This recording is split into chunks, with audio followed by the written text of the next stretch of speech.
Hi, everybody. My name is Neil Thompson. Welcome to Teach the Geek Interviews. I'm the founder of Teach the Geek. It's an online platform for science and engineering professionals. The first offering of the platform is a public speaking course called Teach the Geek to Speak. To learn more about it, you can go to teachthegeek.com. Again, that's teachthegeek.com. Today, my guest is Nitasha Syed. She studied computer science and now works as a product manager.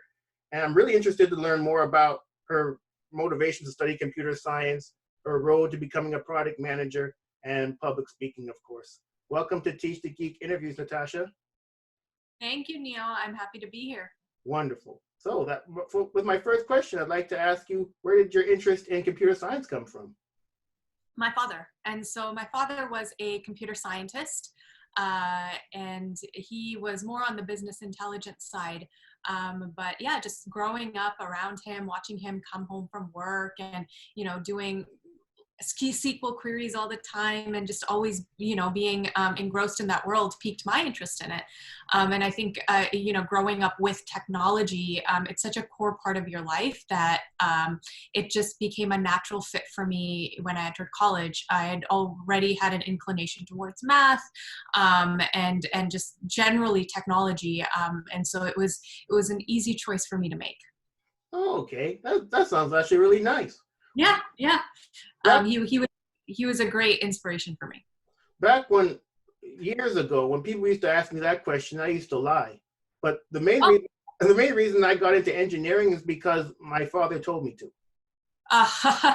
He did push me. My father actually pushed me to be a doctor. And so he's, from whatever he noticed, he thought I would actually make a really great brain surgeon. And so that's really what he wanted me to do. But I just felt like 20 years of school, and I just wanted to be out and about and be creating things in the world. And, and so he had gone in computer science, and I had been coding since I was a child. And so I was like, why not? Let's do this. My father wanted me to be a doctor as well.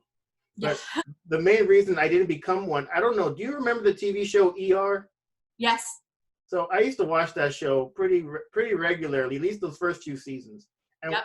I don't know if this is the way it really is to be a doctor, but I know a lot of the times they'd have to sleep at the hospital and then would have to get up when they have to do surgeries or just have to do their job. And I need my 8 hours. So being a doctor just was out after that. That's funny. I actually have an interesting tidbit about ER. So do you know how many of those episodes were actually, there's a good chunk of those episodes that were actually psychological experiments.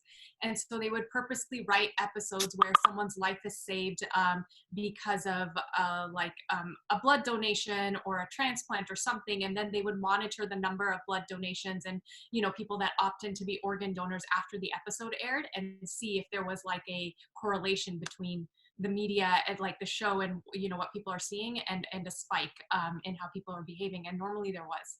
Oh wow. I did not know that at all. Yeah, pretty interesting. Oh wow, that is interesting. So I did mention in the intro that you work as a product manager. What exactly does a product manager do? Product manager does a lot. So you see a lot of definitions of it. I think the best way to describe it for everyone to understand is if you're on a movie set, a product manager is the director. So a product manager has a vision for a movie and why it needs to be filmed and what the general story should be like and why this is the right time to put a movie like this out there, but they're not the acting in it, and they're not the script writer, and they're not the camera person, and they're not the lighting person. They have experts in those areas that they hire to make the movie come together. But they're the core thing with the vision that ties all of these people together. And that is the best description that I've come across of what a product manager is. Oh, that's really interesting. I really like that analogy because I've worked with product managers before, and I never really thought about what their actual job was, but now I think about it, yeah, I guess they would have been that person, kind of like a director. That's the director. Yeah. Why this product? Why right now? Why not 2 years from now or 2 years ago? Who are we launching to? Why this vision makes sense right now? And then basically hire the experts, step back, and make sure that everyone can just work together and put it out there. is being a product manager always something you wanted to do, or is it something you kind of fell into? No, I actually didn't even know what it was when I was in school. So I actually started off as an engineer. I was on the FIFA 14 game for the PS3 platform at Electronic Arts. Then I moved into the smart city and smart building space. And first I was on the engineering side, and then I was just getting really tired of coding. Like I felt like it was the same thing every day. I didn't have as much human interaction as I wanted. And at the time, and I mean, this wasn't a long time ago. This was about like 5, 6 years ago. I was in Vancouver where, I was born and raised, and there wasn't really something called product management. So I actually went into product marketing, and I was like, well, let me try marketing because I feel like, there's a lot more human interaction there. Then I got the opportunity to move out here for a role, at a healthcare tech startup, which is where I am now on the engineering side. And while I was here and had started working at Rally, the product manager on my team at the time, sort of identified areas, like just skill sets that I had that would make me a good product person. And so that person then mentored me and sort of talked to me and said, hey, like you have, a really good set of skills for product management. Why don't you give that a shot? And so then I really started to observe, like, hey, what do product managers do? Like, what is her day-to-day role like, and all of these other things. And I fell in love with it. I thought this is perfect. And so then internally I transferred over, and I've been in product ever since, and I've loved every minute of it. Oh, okay. So the idea, okay, that's interesting because, okay, so let's see. Okay, I'm going to say this. Hopefully, this isn't too controversial. No. So I had well, we'll see. I spoke to a woman who works in STEM. She was so do you know, I'm sure you know SWE, the Society of Women Engineers? Mm-hmm. Yeah, so she was the past president Okay. of SWE. So mm-hmm. she was actually someone I spoke to on this channel. So just like you, I was chatting with her, interviewing her, and Okay. she had said that there are, I think it was like 1 out of 4 men, no, 1 out of 10 men leave engineering, but 1 out of 4 women leave engineering. Yep. And I was curious to find out why that possibly was the case. And I guess there is no concrete answer right now, but I guess when we were talking, she thought, or she offered the opinion that engineering, like you said, got tired of coding. Yeah. She offered, and I was kind of surprised she said this, but was that women tend to feel the same way you do in that sense. They got tired of coding and want to do something else. That's more, I guess, people focused. Just like you said, there was very little human interaction, but the men are more likely to be fine with very little human interaction and actually like the coding. So with that being said, how would it be possible, or what can we do as a society, I guess, to keep women in STEM and liking the coding, and because from what I understand, that's seen as an issue to some. Yeah. It's, I think, I don't know if it's like a woman or man thing, but more of a personality thing.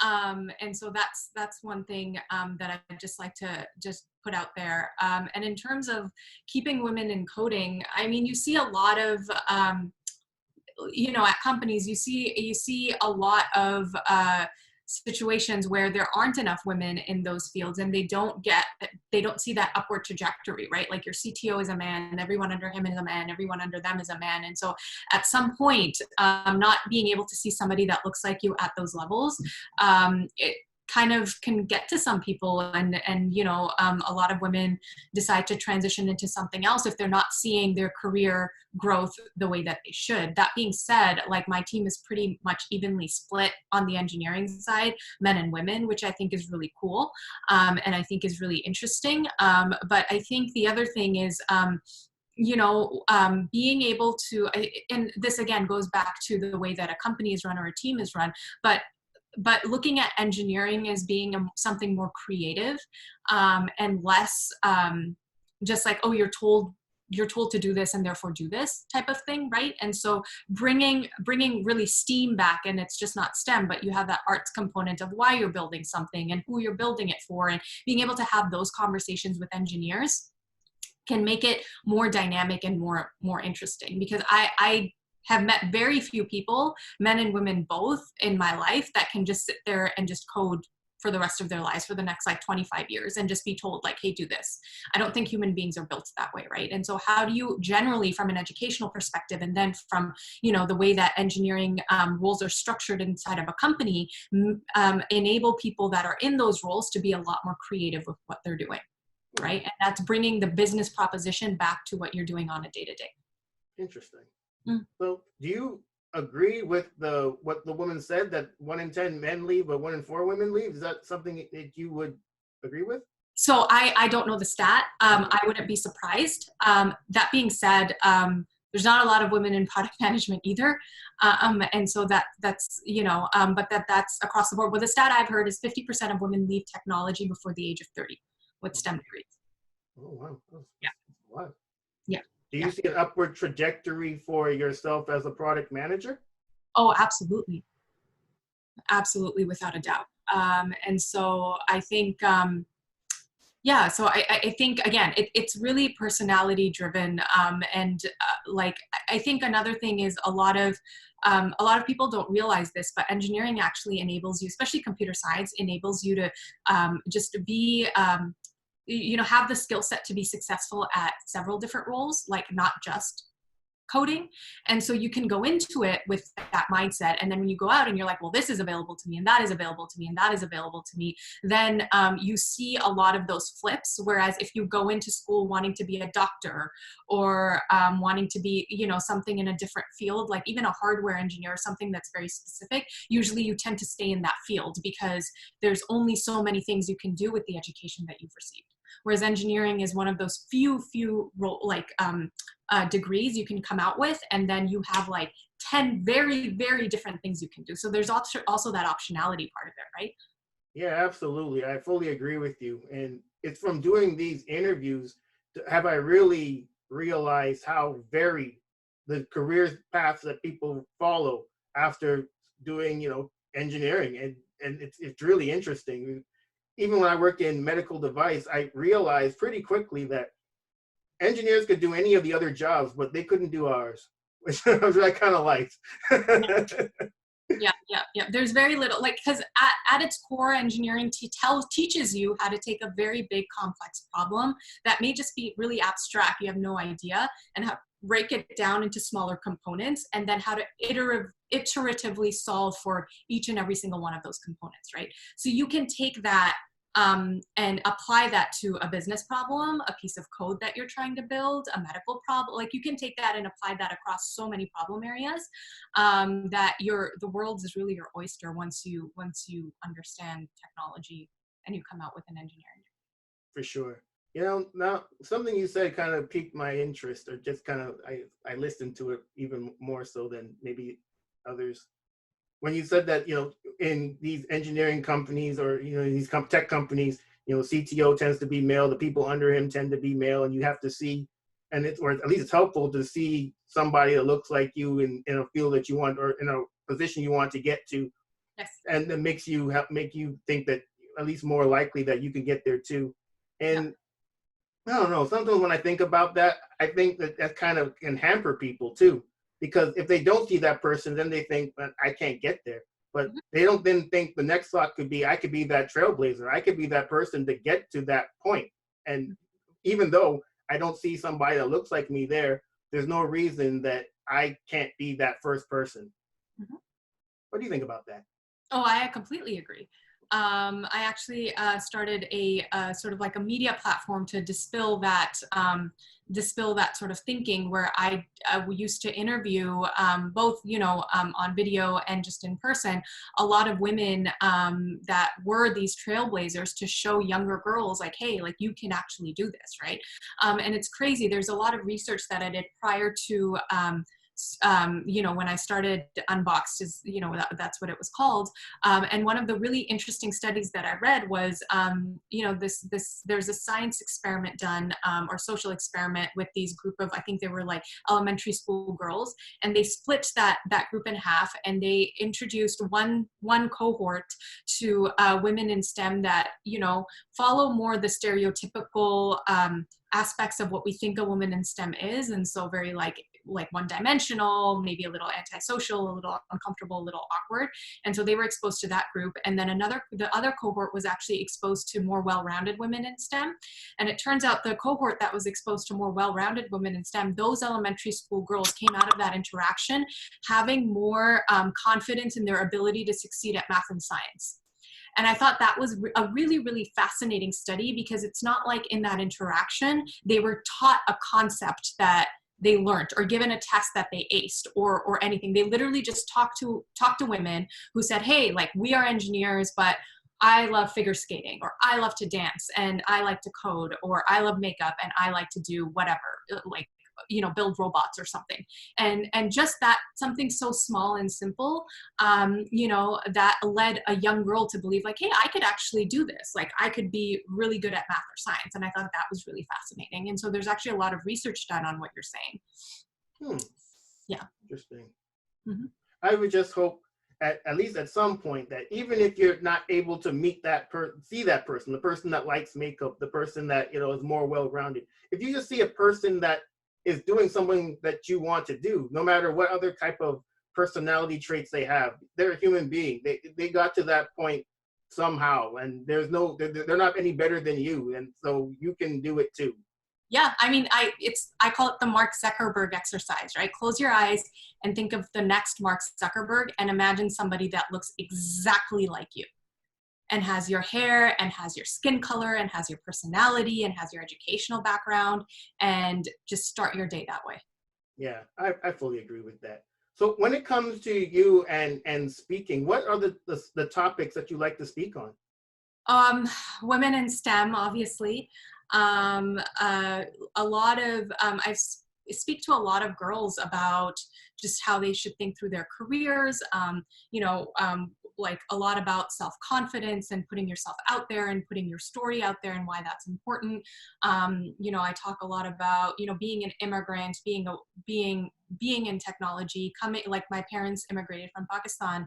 And so that's my background. And just, you know, growing up in the West with a family that was very immersed in Pakistani culture and what that was like. And so those are sort of the wide range of topics that I usually discuss. Oh, okay. Yeah. My mother was an accountant, and she's retired now, but she Okay. used to do accounting work for a Pakistani restaurant. Oh, nice. Yeah. That's awesome. Every now and then we got to go, and she was like, she did their taxes, and we get to go. So what's there's like a bread kind of thing that you all eat. What's it called? Is it sweet or savory? Savory. Oh, naan, probably. Yes. We used to get some of that every now and then when we go to the restaurant. So that just made me think about that. That was years ago now. That was back in like the 90s. Naan makes everything good. Yeah, man, it's delicious. You guys, you did a good job on that. Yeah, we can cook. We can cook and we can eat. Yeah. So also, when it comes to public speaking, is this something you've always been good at? And if not, what'd you do to get better at it? No, it's something that I've always just loved doing. I hardly remember there being a speech. So every year, you know, growing up in Canada, every year you have yearly speech competitions. So you have to write your public speech. I don't know if they do that out here in the US. And, you know, there's a competition within your class. And then if you win that, there's a competition in your school. And then, you know, there's a district-wide one and goes, you know, and so like I won a lot of those competitions from a very, very young age, both in English and French schools. So I went to both schools. And so it's something that I just love doing. Oh, okay. Do you have a process for putting your presentations together? And if so, what is it? A lot of the times I speak without a presentation. And so, but if a presentation is needed, I think the process really is say more, write less. You know, people aren't there to read slides. You know, maybe just pictures and words are fine, but really they're there to hear you talk. And that's what you need to be focusing on. Yeah, I fully agree with you. I always find it kind of funny when you see somebody go up to give us presentation and they end up reading the slides, and you don't really get any kind of engagement from them, because how can you? They're not looking at the audience; they're looking at the slides, and ultimately, especially if you have a slides that are full of text, the audience ends up reading the slides too. So they're not even literally listening to you per se. They're more, Exactly. and then it ends up being public reading, not public speaking. Absolutely. If your presentation can be an email, then you're doing the wrong thing, right? Absolutely. So I know you said that ever since you were young, you were good at public speaking, even when you were in school. But do you ever get nervous? And if so, how do you deal with your nerves? Oh, absolutely. Every time. I've been public speaking for a long time now, and there isn't a single, I guess, opportunity that I've had where I've, been able, like, going up on stage and not just feeling nervous. And I think over the years, I've just been able to, I overcome that. I think for me, it's a lot easier if I arrive at wherever I need to speak, a little bit early. I kind of get accustomed to the environment. I sort of sit or stand on whatever stage or area that they want the speakers to be in, and I know what it feels like, rather than having to go in and rush in, and then all of a sudden be in this new space and there's all these people in the crowd. And so I think that's really helped, where if I can just put myself in that place before the people walk in, I kind of feel like, okay, this is like, I know this, I can do this, like I've been here before, sort of thing, right? And that really helps me. No, that's really helpful. I fully agree with the nerves. Anyone who says they don't get nervous, I'm sure it's because they're talking about something that they don't really care about. If you're interested in imparting a message and for the people to actually receive it, you're going to be nervous that they may not do so. Absolutely. No, it's nerve wracking. I think it will always be nerve wracking.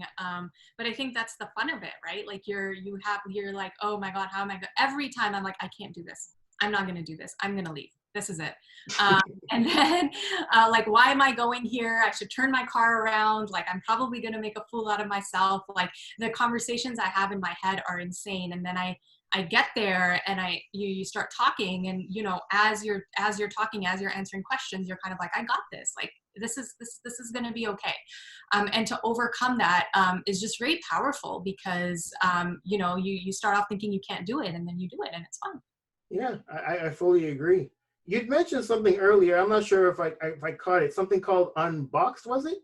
Yeah, it was a media platform that I started 2 years ago. I had to unfortunately shut it down, but the purpose of it was to change the narrative of women in the media. And so it was the best way to describe it is it was the Vogue for STEM.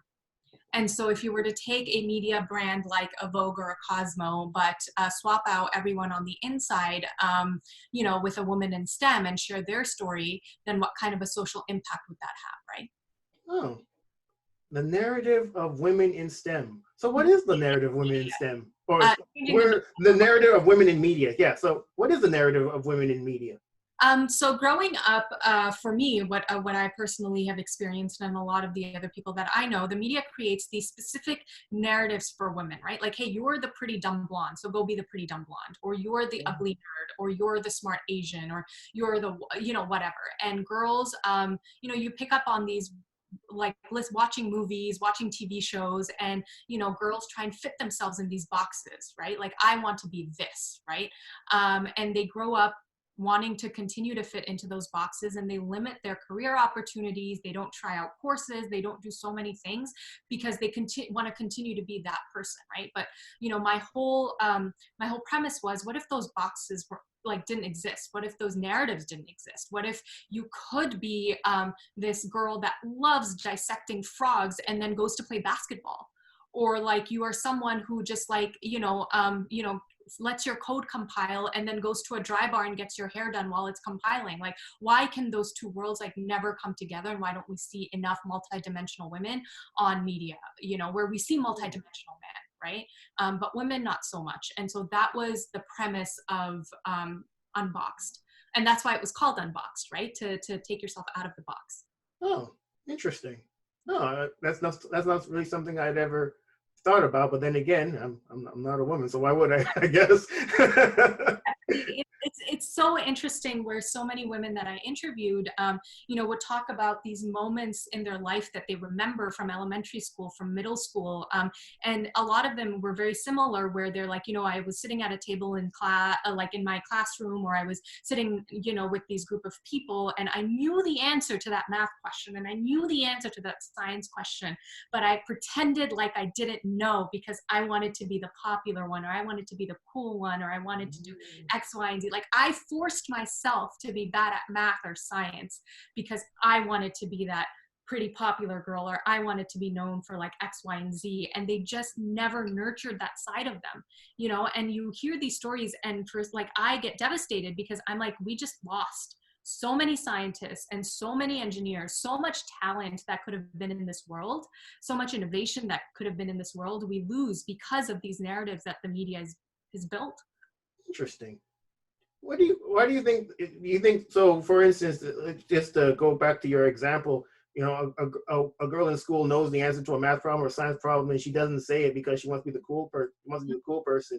Absolutely. What do you think would be the I guess in addition to a platform like Unboxed, would perhaps all female schools be the answer? I mean, are women doing that because they want to look cool to the boys, or is it just if it doesn't even have anything to do with the boys? I don't think it has anything to do with the boys. I think it has, it has a lot to do with just the subliminal messages that you're raised with. So it's very interesting. I was actually interviewing, a very senior director out here. She's a product manager, and she has an engineering background as well. And she was telling me about how she put her 3-year-old son in STEM school. And so he comes from school one day, and he's 3 years old. He's a child, like he doesn't know anything. And so it's like this camp thing that they kind of teach them, little things here and there. And so he asks his mom, like, hey, what did you do in school? Or, and she's like, oh, I was an engineer and this and that and whatever. And he's like, no, mom, you're too pretty to be an engineer. And she's like,